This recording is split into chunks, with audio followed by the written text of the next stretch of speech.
Welcome to KR engineering and career guidance YouTube channel.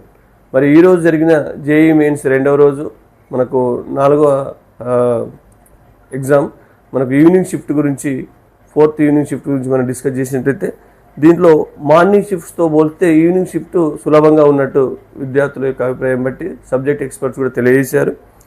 దీనిలో mathematics కొంత మోడరేట్గానే ఉందని చెప్పారు, ఫిజిక్స్ మోడరేట్ టు ఈజీ అని, కెమిస్ట్రీ కూడా మోడరేట్ టు ఈజీ అని తెలియజేయడం జరిగింది. ఓవరాల్గా పేపర్ మోడరేట్ టు ఈజీగా ఉన్నట్టు ఈరోజు ఈవినింగ్ షిఫ్ట్కి సంబంధించిన దానిపై అభిప్రాయం తెలియజేయడం జరిగింది. మన గ్రూప్స్లో దాదాపు 66, 54, 35, 60 మార్క్స్ వరకు కూడా ఒక 3-4 మెంబర్స్ మాత్రమే వారి యొక్క అభిప్రాయం తెలియజేయగలిగారు.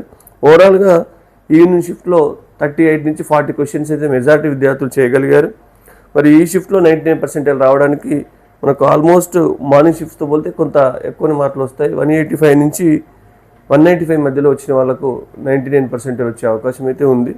ఇది ఈరోజు ఈవినింగ్ షిఫ్ట్ గురించిన అభిప్రాయం. Thank you.